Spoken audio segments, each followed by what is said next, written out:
అందరికీ నమస్కారం. నేను మీ కుమారస్వామి. ఈరోజు నా యాత్రలో భాగంగా గూడూరు నుండి శ్రీశైలమునకు పాదయాత్రలో 7వ రోజు 2వ భాగమును మీకు చూపించబోతున్నాను. ఈ యొక్క డ్యామ్ నుండి ప్రారంభమైనటువంటి ఈ యాత్ర శ్రీశైల మల్లికార్జున స్వామి దర్శనం వరకు ఈ యొక్క యాత్ర ఉంటుంది. మా పాదయాత్రలో చివరి రోజు మహోత్తరమైనటువంటి శ్రీశైలం డ్యామ్ వద్ద ప్రారంభమైంది. ప్రకృతి మధ్య కొండలు మరియు అడవులు మధ్యగా సాగిన ఈ ప్రయాణం మా జీవితంలో మరుపురాని అనుభవంగా నిలిచిపోయింది. ఈరోజు యాత్రలో మనము పంచముఖ గాయత్రి ఆలయము, అదే విధములుగా బ్రహ్మలింగము, సాక్షి గణపతి, హటకేశ్వరము, శ్రీశైల దర్శనం ఇవన్నీ కూడా ఈరోజు యాత్రలో ఉంటాయి. కావున నా వీడియోలను పూర్తిగా చూడండి.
అడవి మార్గము నుండి గాయత్రి ఆలయానికి చేరుకున్నాము. ఇక్కడ ప్రశాంతత వాతావరణములో విశ్రాంతి తీసుకుంటాము కొద్దిసేపు. ఈ యొక్క గాయత్రి మాత ఆలయమునందున విశేషమైనటువంటి ఎన్నో చెట్లు ఉంటాయి. ఆ గాయత్రి మాత ఆలయమంతా కూడా తిరిగి చూసి మనం ఈ చెట్ల గురించి, అదే విధములుగా ఇక్కడ ఉండేటటువంటి ప్రశాంతత గురించి తెలుసుకుందాం పదండి. ఇదిగో చూడండి, ఇక్కడ మేము ఆ ఆలయం లోపల ఉన్నటువంటి ఈ ప్రశాంతమైన వాతావరణంలో ఒక పొప్పాయి కాయను చూశాము. అది వింతగా కనిపించింది కాబట్టి మీకు చూపించాలనే భావంతో నేను ఈ పొప్పాయి కాయలను మీకు చూపిస్తున్నాను. ఇదిగో చూడండి, గాయత్రీ దేవి యొక్క శిఖర దర్శనం. మేము ఆలస్యంగా రావడం వలన ఆలయం మూసివేసి ఉంది కాబట్టి ఆలయ ప్రాంగణాన్ని మాత్రమే మీకు నేను చూపిస్తాను. ఈ ఆలయమునందున ఎన్నో రకాలైనటువంటి వృక్ష సంపద ఇక్కడ ఉన్నది. ఆనందాన్ని కలగచేస్తూ ఉంది. స్వచ్ఛమైన గాలి. ఇక్కడ భక్తులందరూ కూడా కూర్చొని గురుస్వామి ఇచ్చినటువంటి అరటి పండ్లు, టీ కాఫీలను తాగి కాసేపు విశ్రాంతి తీసుకుంటాము.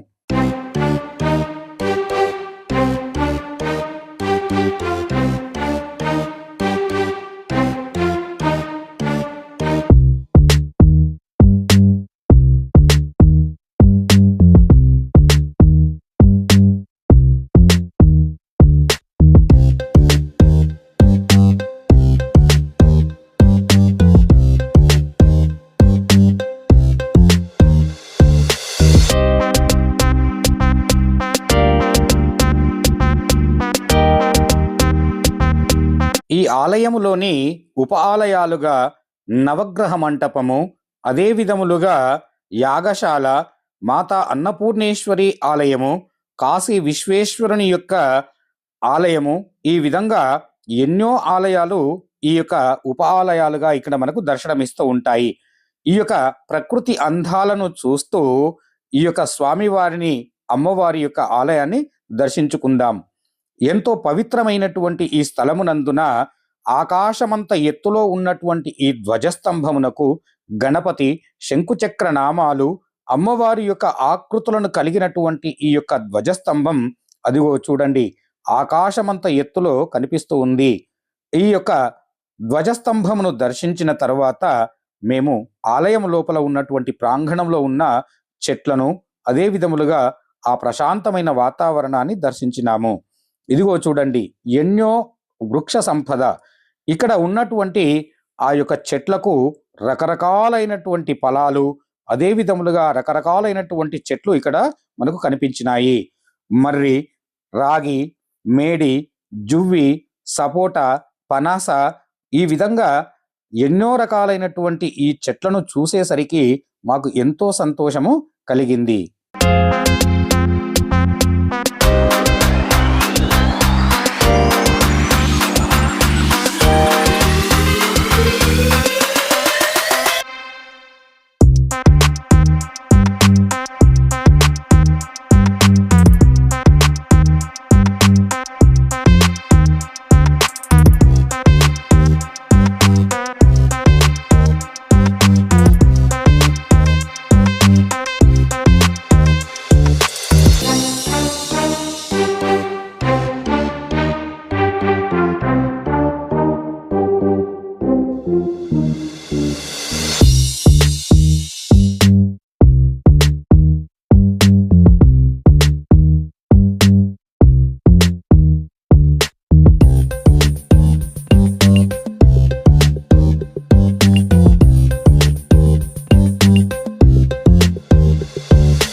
మళ్ళీ మా యాత్ర ప్రారంభమైంది.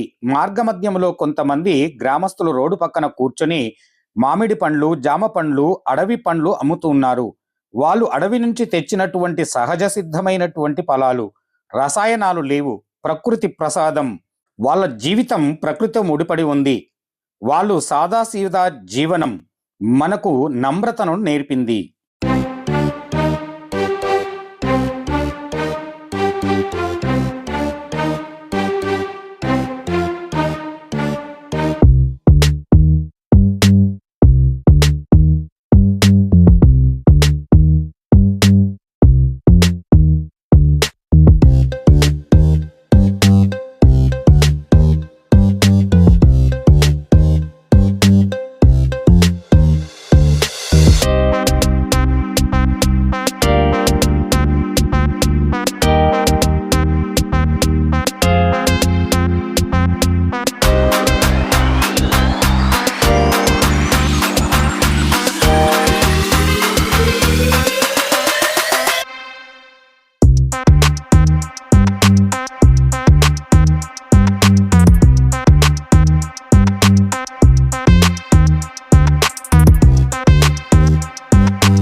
కొంతసేపటికి మనం ఈగలపెంటలోని అడవి మార్గానికి చేరుకున్నాం. అక్కడి నుండి మళ్ళీ అసలైనటువంటి అడవి మార్గం ప్రారంభమవుతుంది. ఇది సాధారణ మార్గం కాదు, ఇది ఒక ప్రమాదకరమైనటువంటి మార్గం. రాళ్లతో పరీక్ష, రాళ్ళు కత్తుల్లా ఉన్నాయి. ప్రతి ఒక్క అడుగు జాగ్రత్తగా వెయ్యాలి. కొంతమందికి కాళ్ళకు గాయాలయ్యాయి, కానీ ఎవ్వరూ వెనక్కి తగ్గలేదు. ఓం నమశివాయ నినాదముతో అడవిలో మారుమ్రోగుతూ ఉంది. ఓం నమ శివాయ. ఓం నమో నారాయణ. ఓం నమ శివాయ. ఓం నమో నారాయణ. ఓం నమ శివాయ. ఓం నమో నారాయణ. ఓం నమ శివాయ. ఓం నమో నారాయణ. ఓం నమ శివాయ. ఓం నమో నారాయణ. ఓం నమ శివాయ. ఓం నమో నారాయణ. ఓం నమ శివాయ. ఓం నమో నారాయణ. ఓం నమ శివాయ. ఓం నమో నారాయణ. ఓం నమ శివాయ. ఓం నమో నారాయణ. ఓం నమ శివాయ. ఓం నమో నారాయణ. ఓం నమ శివాయ. ఓం నమో నారాయణ. ఓం నమ శివాయ. ఓం నమో నారాయణ. ఓం నమ శివాయ. ఓం నమో నారాయణ. ఓం నమ శివాయ. ఓం నమో నారాయణ. ఓం నమ శివాయ. ఓం నమో నారాయణ. ఓం నమ శివాయ. ఓం నమో నారాయణ. ఓం నమ శివాయ. ఓం నమో నారాయణ. ఓం నమ శివాయ. ఓం నమో నారాయణ ఓం నమ శివాయ ఓం నమో నారాయణ ఓం నమ శివాయ ఓం నమో నారాయణ ఓం నమ శివాయ హర నమ పార్వతీపదే ముందు ముందు లోతైనటువంటి లోయలు కనిపిస్తుంది. ఆ లోయల్లో పడితే బయటికి రావడం అసాధ్యం. ప్రతి ఒక్కరూ ఒకరికి ఒకరు చేతులు పట్టుకొని దాటుతూ ఉంటాము. అది జీవితానికి ఒక ప్రతీక. అక్కడికి ఒక్కరే వెళితే ప్రమాదం, కలిసి వెళితే రక్షణ. ఇది ఒక టైగర్ జోన్ ప్రాంతంగా కూడా ప్రకటించారు. ఆ తర్వాత మనం అడవిలోకి వెళ్ళినట్లయితే ఆ అడవిలో టైగర్ జోన్, అక్కడ పులులు సంచరిస్తున్నట్లుగా బోర్డు కూడా మనకు ఏర్పాటు చేశారు. మనందరిలోని కొంత భయం, కానీ మన విశ్వాసం మరింత బలంగా మారింది.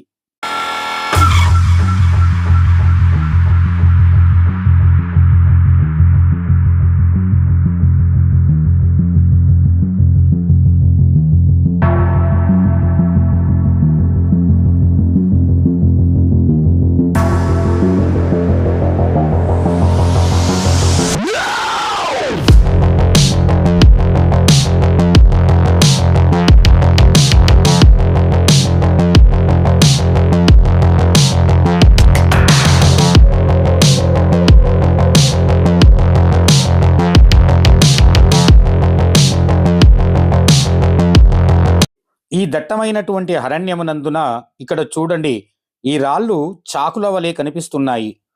ఈ 6 రోజులు మనం పాదయాత్రలో నడుస్తూ వస్తూ ఉన్నప్పుడు ఆ పాదాలన్నీ కూడా ఎంతో మెత్తగా మతకబారిపోయి ఉంటాయి. అయినా ఈ కత్తుల వలె కనిపిస్తున్నటువంటి ఈ రాళ్లపైన నడుస్తూ ఉంటే ఒక్కొక్క రాయి ఆయుధముల వలె, చాకుల వలె కాళ్ళకు కుచ్చుకుంటూ ఉంటాయి. రాళ్ల మీద ఆపద కలుగుతున్నప్పటినీ కూడా కొన్ని చోట్ల జారిపడేలా కనిపిస్తాయి. కొంతమంది కాళ్ళకు గాయాలైనాయి. ఎవరు నొప్పి పట్టించుకోలేదు. గురుస్వామి ఒకే మాట చెప్పారు, ఈ దారి కష్టం కానీ గమ్యం పవిత్రం. ఆ మాట మాకు అందరికీ కొత్త శక్తిని ఇచ్చింది. అందుకే ఈ యొక్క ఎంత కఠినమైనప్పటినీ కూడా యాత్రను ఎంతో ఆనందంగా కొనసాగించాము.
ప్రమాదకరమైనటువంటి అడవి మార్గమునందున కత్తుల వలె ఉన్నటువంటి రాళ్లపైన లోతైనటువంటి లోయలు చూస్తూ టైగర్ జోనులు ప్రతి అడుగు ఒక పరీక్షలా అనిపించింది.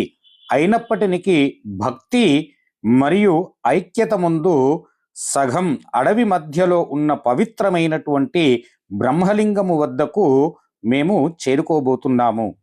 ఈ యొక్క బ్రహ్మలింగము ఎంతో మహత్తరమైనటువంటి శక్తి కలిగినది.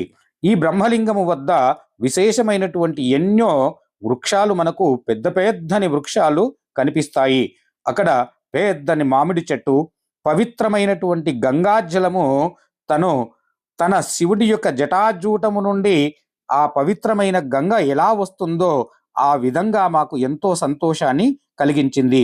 అదిగో చూడండి, స్వచ్ఛమైనటువంటి నీరు అడవి ఆ ఏరులను తాకుకుంటూ వస్తూ ఉంటే ఆ నీటిని చూసేసరికి మాకు ఎంతో సంతోషము కలిగింది.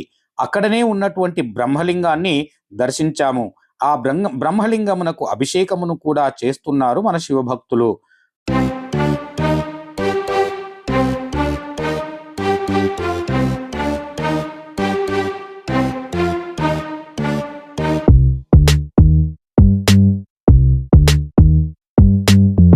శ్రీశైలం అడవుల్లో పరిసరాలలో వెలసిన బ్రహ్మలింగం, బ్రహ్మేశ్వరలింగం అత్యంత మహిమాన్వితమైనటువంటిది. బ్రహ్మదేవుడు స్వయంగా శివుని పూజించిన చరిత్రగా ప్రసిద్ధి. ఈ లింగమును పూజించడం వలన దారిద్ర నివారణ జరిగి సకల ఐశ్వర్యములు కలుగుతాయని భక్తుల నమ్మకం.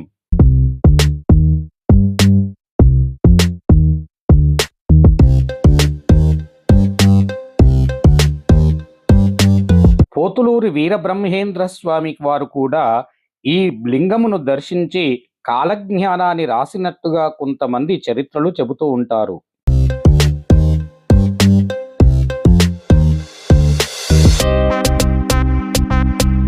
బ్రహ్మలింగమును పూజ వలన జీవితములో కష్టములు తొలగిపోతాయి, జాతకములోని బుధగ్రహ దోషాలు తొలగిపోతాయని నమ్ముతూ ఉంటారు ఇక్కడి భక్తులు. బ్రహ్మదేవుడు శివుణ్ణి ఆరాధించిన పవిత్ర స్థలం కావడముతో దీనికి బ్రహ్మేశ్వరాలయం అని పేరు వచ్చిందని చెప్తారు.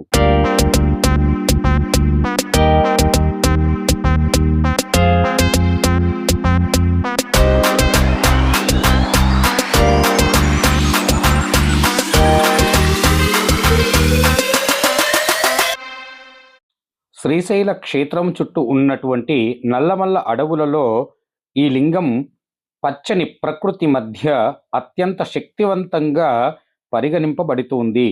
శ్రీశైల క్షేత్రం ముఖ్యంగా ఇక్కడ బయటపడ్డ పురాతన లింగాలు ఎన్నో ఉన్నాయి. ఆ లింగాలు దైవశక్తికి నిదర్శనంగా మారాయి.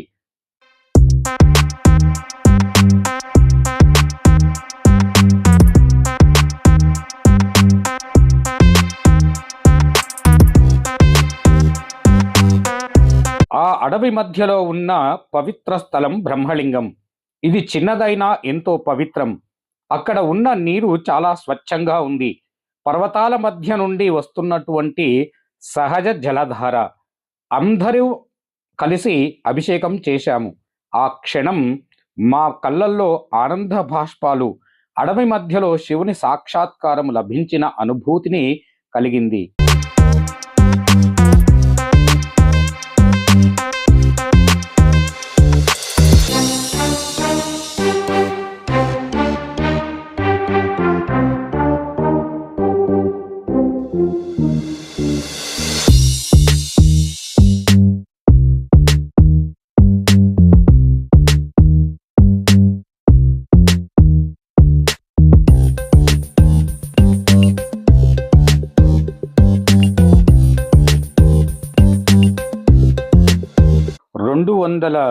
మంది శివభక్తులు ఇక్కడ ఆ లింగాన్ని దర్శించి ఆ అభిషేకములను దోచిళ్లచే ఆ స్వచ్ఛమైన గంగాజలాన్ని స్వామివారి పైన పోస్తూ అడవిలో దొరికినటువంటి బిల్వదళములను స్వామివారికి సమర్పించుకుంటూ స్వామివారిని భక్తిపూర్వకముగా నమస్కారము చేయడము జరిగింది.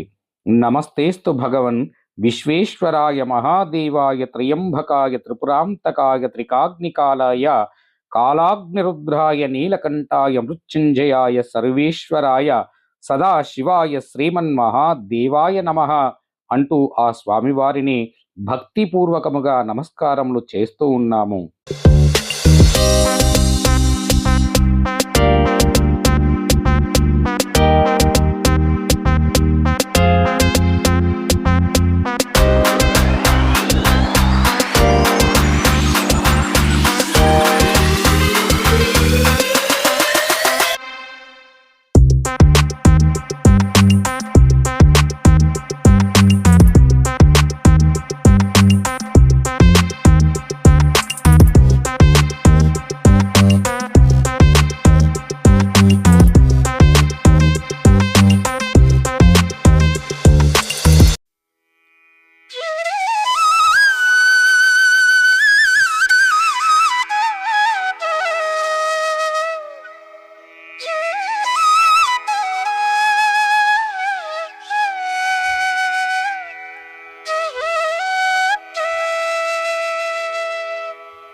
అందరము అభిషేకాలను ముగించుకొని కాసేపు ఇక్కడనే కాస్త సేద తీర్చుకున్నాము.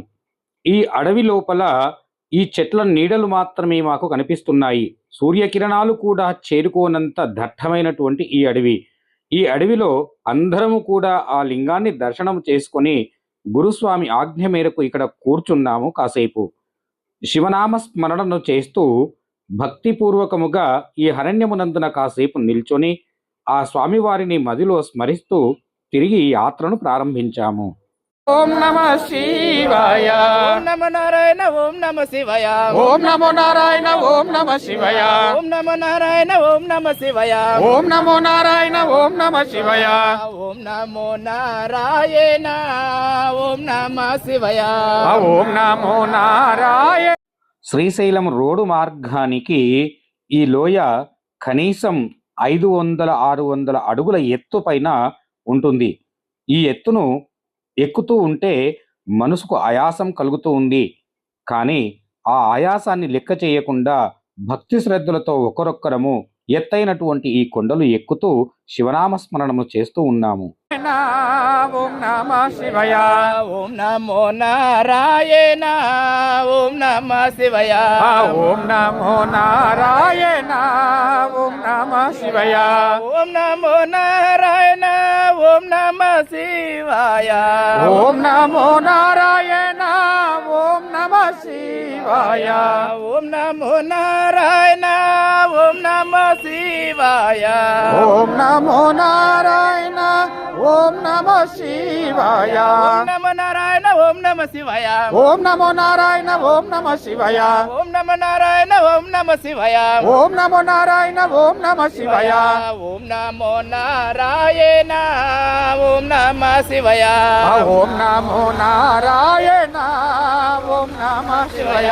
ఓం నమో నారాయణ ఓం నమ శివాయ. ఓం నమో నారాయణ ఓం నమ శివాయ. ఓం నమో నారాయణ ఓం నమ శివాయ.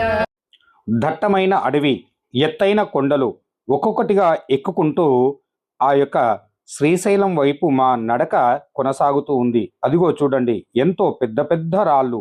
ఆ రాళ్ల మార్గము నుండి ఎత్తుగా ఉన్నటువంటి ఆ రాళ్లను ఎక్కుకుంటూ మేము మా ప్రయాణాన్ని కొనసాగిస్తూ ఉన్నాము.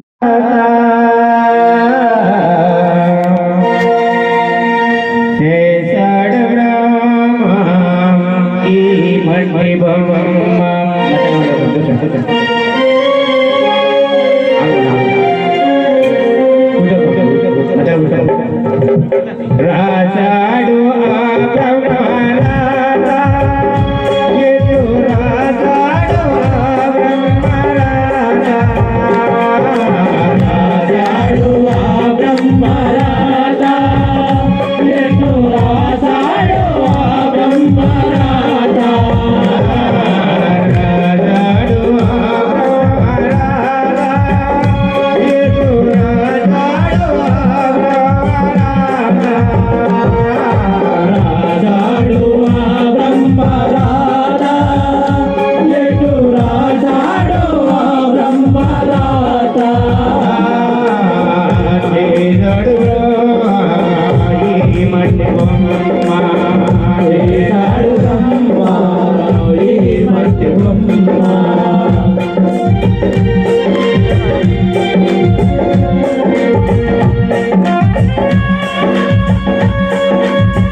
కలిగిన నాడు అందరూ కలరు, కలిగిన నాడు అందరూ కలరు, కలిగిన నాడు అందరూ కలరు, కలిగిన నాడు అందరూ కలరు.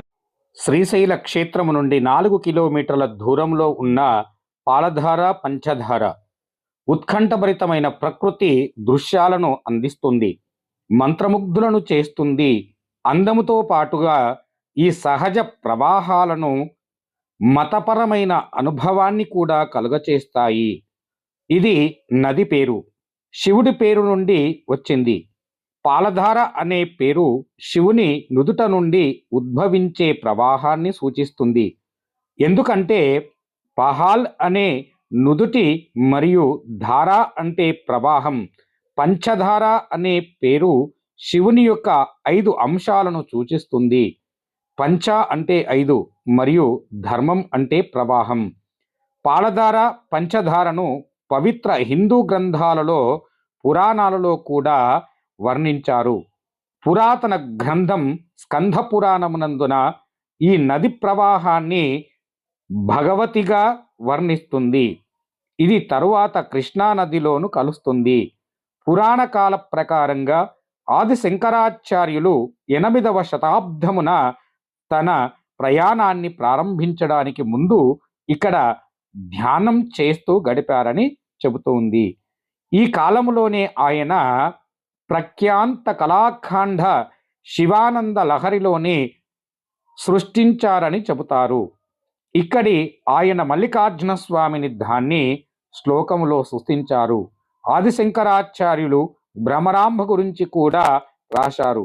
మరియు మరొక సృష్టి భ్రమరాంబిక అష్టకంలోనే ఆమెను స్థుతించారు. దీని కారణంగా అక్కడ శారదాదేవి మరియు ఆదిశంకరాచార్యుల విగ్రహాలను నిర్మించారు.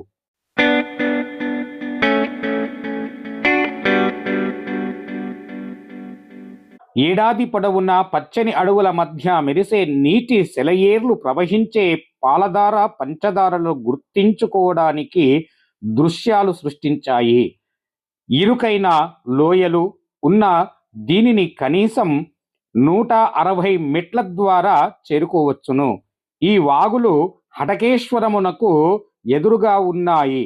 అందువలన ఈ యొక్క పర్యాటకులు రెండు సుందరమైనటువంటి ప్రదేశాలను సందర్శిస్తూ ఉంటారు. అక్కడి నుండి మేము హటకేశ్వరముకు చేరాము. హటకేశ్వరములో కాసేపు ఆటపాటల చేత స్వామివారిని భక్తిపూర్వకముగా స్మరించాము. ఎండకు జరగండి. ఇట్లా ఎండకు జరగండి. నాగమలే దారిలో పువ్వుల వయ్యారిలో ఏ దేవుడేసిండే ఇంత మంచి మాల. నాగమలే దారిలో నాగమలే దారిలో ఏ దేవుడేసిండే ఇంత మంచి మాల. నాగమలే దారిలో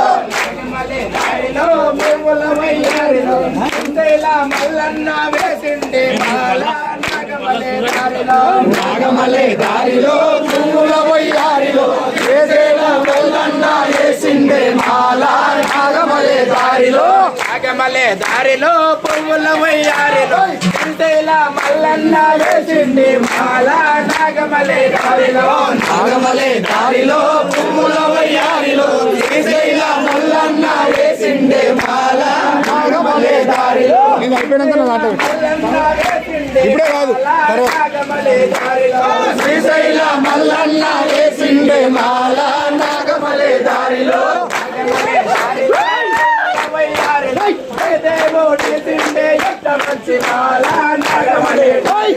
నాగమలే దారిలో పువ్వుల వయ్యారిలో ఏ దేవుడేసిండే ఇంత మంచి మాల. నాగమలే దారిలో ఏ దేవుడేసిండే ఇంత మంచి మాల. నాగమలే దారిలో ఏ దేవుడేసిండే ఇంత మంచి మాల. నాగమలే దారిలో పువ్వుల వయ్యారిలో మాల. నాగమలే దారిలో పువ్వుల వయ్యారిలో శ్రీశైల మల్లన్న వేసిండే మాల. నాగమలే దారిలో పువ్వుల వయ్యారిలో శ్రీశైల భ్రమరాంబ వేసిండే మాల. నాగమలే దారిలో పువ్వుల వయ్యారిలో. భోళాశంకరుడైన పరమేశ్వరుడు తన భక్తులకు అనేక ప్రాంతాలలో వివిధ రూపాలలో ప్రత్యక్షమై వారికి మోక్షాన్ని ప్రసాదించిన సంగతి అందరికీ తెలిసిందే. భక్తి శ్రద్ధలతో నిర్మలమైన మనసుతో తనను ఆశ్రయించిన వారి కష్టాలను తనవిగా భావించి వారిని కష్టాల నుంచి గట్టెక్కించి తను ఉనికిని చాటుకుంటాడు.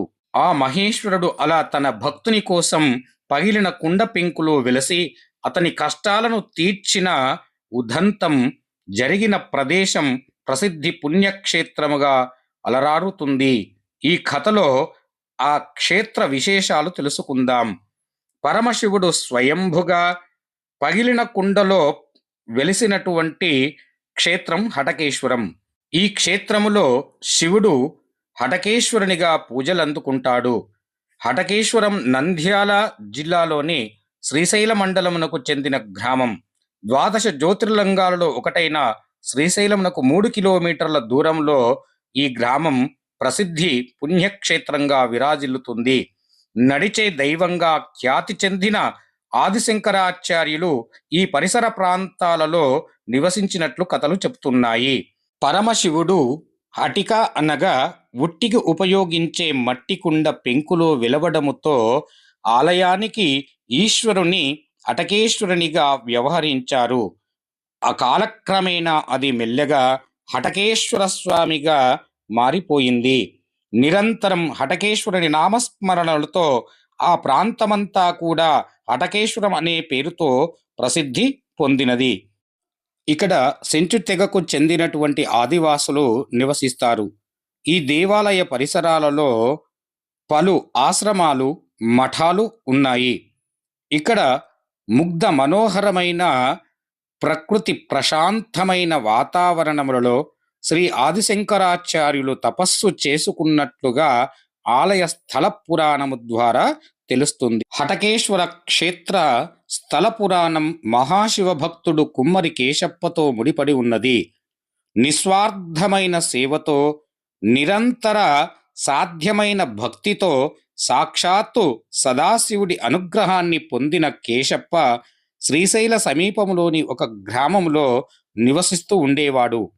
పరమశివుడు భక్తిపరుడై కేశప్పకు వంశపారంపరంగా వచ్చిన కుమ్మరి వృత్తిని కొనసాగిస్తూనే శ్రీశైల దర్శనానికి వచ్చే భక్తులకు భోజన వసతులను ఏర్పాటు చేసేవాడు. శివయ్య దర్శనం కోసం శ్రీశైలం వెళుతూ ఉన్న భక్తులు కేశప్ప నివాసం వద్ద ఆగి అతని ఇంట్లో భోజనంను చేసి తమ యాత్రకు కొనసాగించేవారు. దారి పొడవునా వారి కేశప్ప సేవను కొనియాడుతూ ఉండేవారు. దానితో కుమ్మరి కేశప్ప పేరు ఆ చుట్టుపక్కల అందరికీ సుపరిచితమై ఉన్నది. కేశప్పకు అంత ఖ్యాతి, ప్రజాదరణ రావడము చూసి సహించలేకపోయినటువంటి ఇరుగు పొరుగు వారు ఓ అర్ధరాత్రి వేళ అతనిని కుండలను పగలగొట్టడమే కాకుండా కుండలను తయారు చేసే అటికెను కూడా అక్కడ పారవేశారు.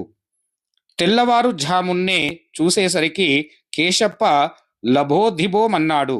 పైగా ఆ రోజు మహాశివరాత్రి పర్వదినం. యాత్రికుల సంఖ్య పెరుగుతుంది. అటికే పాడైపోయినందుకు ఏమి చెయ్యాలో పాలుపోక కేశప్ప దిగాలు పడ్డాడు. కేశప్పకు తన జీవనోపాధి పోయినందుకు కాకుండా శివభక్తులకు అన్నప్రసాదము సేవ చెయ్యలేకపోతున్నాననే బెంగ ఎక్కువయింది. శివభక్తులకు అన్నదానం చెయ్యాలన్న సంకల్పముతో కేశప్ప ఎలాగైనా అటికెను బాగు చెయ్యాలనే ఉద్దేశముతో నానా తంటాలు పడుతున్నాడు.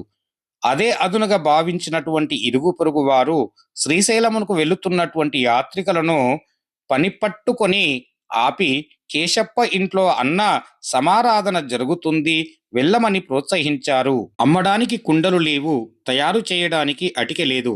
యాత్రికులను సాదరంగా ఆహ్వానించిన కేశప్ప ఎలా భోజనాలు ఏర్పాటు చేయాలో తెలియక దిక్కుతోచని స్థితిలో పెరట్లో కూర్చొని కన్నీళ్లు పెట్టుకుంటూ ఉన్నాడు. తన భక్తుడిని ఆవేదనను చూసిన చలించిపోయినటువంటి పరమేశ్వరుడు అతని ముందు ఉన్న పగిలిన కుండ పెంకులోని ప్రత్యక్షమయ్యాడు. లోపలికి వెళ్ళు, భక్తులకు భోజనాలు వడ్డించుమని చెప్పాడు.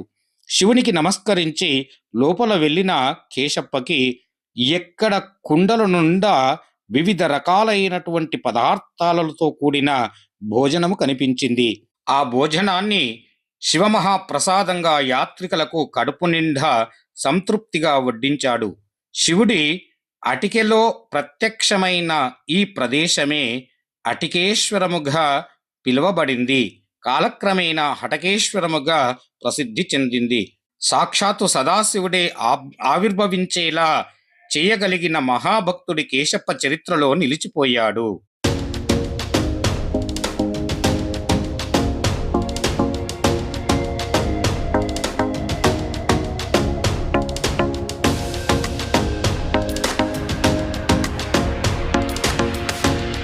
మన భారతదేశంలోనే ప్రసిద్ధి చెందిన గణపతి ఆలయాలలో ఒకటి సాక్షి గణపతి ఆలయం.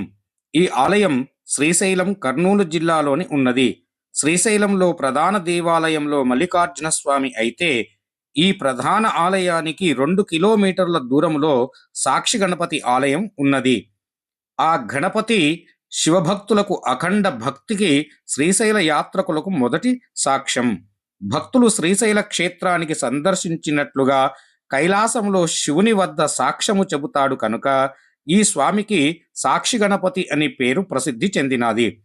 శ్రీశైలమునకు వచ్చే భక్తులు ముందుగా సాక్షి గణపతిని సందర్శించి తర్వాత శ్రీశైల క్షేత్రానికి వచ్చినట్లుగా తెలుపమని ఆయన తండ్రి అయినటువంటి మల్లికార్జున స్వామికి తల్లి భ్రమరాంబకు దేవికి తెలియచేస్తాడని కథనం. విశాలమైన శ్రీశైల కొండలపై శ్రీశైల ప్రధాన ఆలయానికి శ్రీశైలం ఆనకట్టకు మధ్య సాక్షి గణపతి ఆలయం కొలువై ఉన్నది. ద్వాపర యుగములో పంచపాండవులు ద్రౌపది కలిసి ఈ క్షేత్రానికి వచ్చినట్లుగా పురాణాలు చెబుతున్నాయి. వీరే మొదటి సాక్ష్యమని దర్శించుకుని తర్వాత ఆ మల్లికార్జున స్వామి భ్రమరాంబను దర్శించినట్లు క్షేత్ర పురాణాలు చెబుతుంది. అందమైన నల్లరాతితో మలచబడిన సాక్షి గణపతిని చూడడానికి 2 కళ్ళు సరిపోవు. ఈ ఆలయములోని గణపతి దేవుని తొండము కుడివైపునకు ఉండి చేతిలో భక్తుల పేర్లను నమోదు చేస్తున్నట్లు చెక్కబడినది. శ్రీనాథుని యొక్క కాశీఖండములో ప్రస్తావించడం జరిగింది. శ్రీశైల క్షేత్రాన్ని సందర్శించి వచ్చిన యాత్రికులు తప్పక స్వామివారిని సందర్శిస్తుంటారు. మన భారతదేశంలోనే అనేక గణపతి క్షేత్రాల కంటే విభిన్నంగా, అపురూపంగా, అత్యంత విశిష్టమైన రూపములో ఉన్నాడని క్షేత్ర మహత్యము తెలియచేస్తుంది. ఇటువంటి గణపతి రూపాలను మీరు మరెక్కడా ఏ ఇతర గణపతి క్షేత్రాలలో సాహిత్యమును చూసి ఉండరు. సాక్షి గణపతి ఆలయంలో గణపతి ఆసీన రూపంలో కొలువై భక్తులకు దర్శనమిస్తారు. ప్రసన్నవదనముతో కూడిన కుడివైపు ఉన్న వక్రతుండముతో ఎడమవైపు పుస్తకాన్ని, కుడి చేతితో కలాన్ని పట్టి శివపంచాక్షరి మంత్రము ఓం నమ శివాయ మంత్రమును దిద్దుతూ ఉండే సాక్షి గణపతి చూడడానికి భక్తులు ఏకాగ్రతతో భక్తిభావములతో ఆలయాన్ని దర్శిస్తే, అలాగే మిగిలిన 2 చేతులతో పాశం, అంకుశం, ఆయుధములను ధరించి దర్శనమిస్తాడు. మరికొద్ది సేపట్లో మనము శ్రీశైలం చేరబోతున్నాము. ఇక్కడ చూడండి, ఈ ఇద్దరు పిల్లలు నా యొక్క సబ్స్క్రైబర్స్ నన్ను కలవడం కోసమై తన తల్లిని పిలుచుకొని ఇక్కడికి వచ్చారు. వారిని చూసేసందుకు నాకు ఎంతో సంతోషాన్ని కలిగింది. మేము శ్రీశైలంకు చేరుకున్నాము. శ్రీశైలంలో బయలు వీరభద్రస్వామిని దర్శించుకున్నాము. శ్రీశైల క్షేత్రపాలకుడైన బయలు వీరభద్రస్వామి మల్లికార్జున స్వామి ఆలయానికి దక్షిణంగా ఆరుబయట పైకప్పు లేకుండా కొలువై ఉన్నాడు. శ్రీశైలానికి వెళ్లే భక్తులు ముందుగా ఈ క్షేత్రపాలకుని దర్శించడం ఆచారం. వీరభద్రుడు శివుని యొక్క ఉగ్ర రూపమునగా పరిగణింపబడి ఉన్నది. ఆయన దర్శించుకుంటే కష్టాలు, దోషాలు తొలగుతాయని భక్తుల నమ్మకం. స్వామివారు దశభుజాలతో అనగా 10 చేతులతో కిరీటముతో భయంకరమైన రక్షణా రూపములో శివలింగమును ధరించి ఉంటాడు.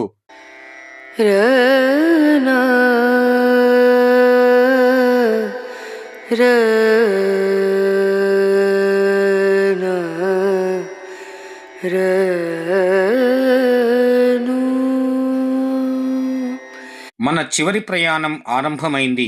ఇప్పటికే సాయంకాలం సమయం. ఆకాశమంతా నారింజ రంగులో మెరిసిపోతుంది.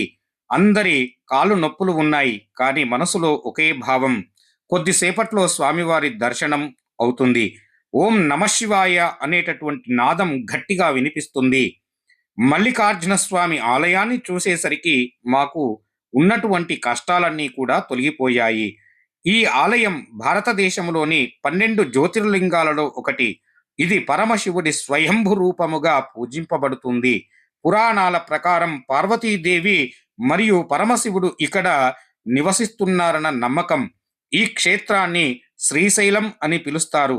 ఇది నల్లమల్ల అరణ్యంలో మధ్యలో ఉన్న పవిత్ర క్షేత్రం. శివరాత్రి సమీపిస్తున్నందువలన ఎంతో సుందరంగా అలంకరించారు.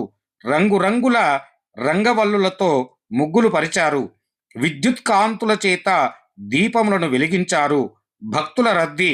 రాత్రి సమయంలో ఆలయం మరింత దివ్యంగా ప్రకాశిస్తూ ఉన్నది. గోపురం పైన ఉన్న లైట్లను చూస్తే మాకు ఆశ్చర్యం కలిగింది. కండ్లల్లో ఆనంద బాష్పాలు కనిపించాయి. చాలా రోజుల కష్టం. అడవుల్లో, లోయల్లో, రాళ్లల్లో, టైగర్ జొందల్లో అన్నీ దాటి చివరకు మల్లికార్జున స్వామి దర్శనం లభించింది. గర్భగుడిలోకి అడుగు పెట్టగానే అప్పుడు మా మనసు ఒక్కసారిగా నిశ్శబ్దమయ్యింది. ఇక్కడ గంటల శబ్దాలు, ధూపదీప నైవేద్యాలు సమర్పిస్తున్నారు. ధూపాల సువాసన ద్వారా అరహర మహాశంభో శంకర అంటూ నినాదాలు. ఆ క్షణంలో మనసు జీవితంలో మరచిపోని క్షణంగా మిగిలిపోయింది. దేవాలయము బయటకు వచ్చిన తరువాత అందరం ఒకే చోట కూర్చున్నాం. ఇది మా మనసు పాదయాత్ర చివరి రోజు.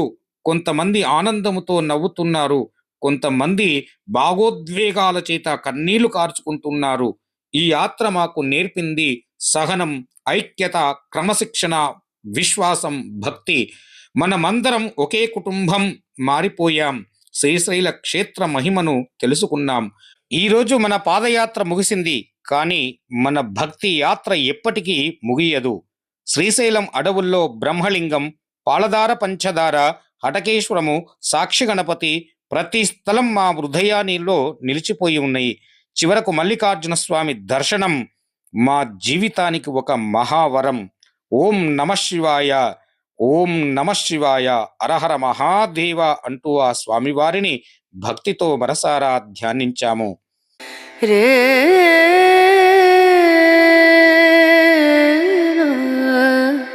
ఇట్టి శ్రీశైల పాదయాత్రలో మాకు 7 రోజులు సహాయ సహకారాలు అందించినటువంటి భక్తులకు, అదే విధములుగా సేవ చేసినటువంటి భక్తులకు ఆ భ్రమరాంబ సమేత మల్లికార్జున స్వామి యొక్క అనుగ్రహం ఎల్లవేళలా ఉండాలని మనస్ఫూర్తిగా కోరుకుంటున్నాము. అదేవిధంగా మా గురుస్వామి శివశ్రీ శివానంద గురుస్వామికి కూడా శ్రీ భ్రమరాంబ మల్లికార్జున స్వామి యొక్క అనుగ్రహము చేత ఇలాంటి ఇంకా ఎన్నో యాత్రలు నిర్వహించి వారు ఈ యొక్క పుణ్యమును స్వామివారి యొక్క ఆశీర్వాదమును పొంది ఇహలోకమునందున సకల సుఖాలను అనుభవించాలని కోరుకుంటూ ఉన్నాము. నాతో వచ్చినటువంటి భక్తులకు ఈ 7 రోజులలో నాతో ఏదైనా కష్టములు కలిగితే మన్నించమని కోరుకుంటూ ఇలాంటి వీడియోలను మీకోసమై ఇంకా ఎన్నో చూపిస్తాను. కాబట్టి నా ఛానల్ నా యాత్ర అనేటటువంటి ఛానల్ ద్వారా సబ్స్క్రైబ్ చేసుకోండి, లైక్ చేయండి, షేర్ చేయండి. ఇలాంటి వీడియోలను మీకు ఇంకా ఎన్నో చూపిస్తూ ఉంటాను. ఓం నమః శివాయ. ఓం నమః శివాయ. శ్రీశైల పుణ్యక్షేత్ర దర్శనం ఎంతో సంతోషాన్ని కలిగించింది. కావున ఈ యొక్క యాత్రలో వచ్చినటువంటి స్వాములకు, మాకు సహాయ సహకారాలు అందించినటువంటి వారికి, మా గురుస్వామికి ప్రత్యేక ధన్యవాదాలు తెలియచేసుకుంటూ ఈ యాత్రను ఇంతటితో ముగిస్తున్నాను. ఓం నమః శివాయ. దేవరాజసేవ్యమాన పావనాంగ్రి పంకజం వ్యాలయజ్ఞసూత్రమిందుశేఖరం కృపాకరం నారదాది యోగి వృందవందితం దిగంబరం కాశికాపురాదినాథ కాలభైరవం భజే. భానుకోటి భాస్వరం భవాన్ పితారకం పరం నీలకంఠమీప్సిదార్థదాయకం త్రిలోచనం కాలకాలమంబుజాక్షమక్షశూలమక్షరం కాశికాపురాదినాథ కాలభైరవం భజే. శూలటంకపాశదండపాణిమాదికారణం శ్యామకాయమాదిదేవమక్షరం నిరామయం భీమవిగ్రహం ప్రభుం విచిత్రతాండవ ప్రియం కాశికాపురాదినాథ కాలభైరవం భజే.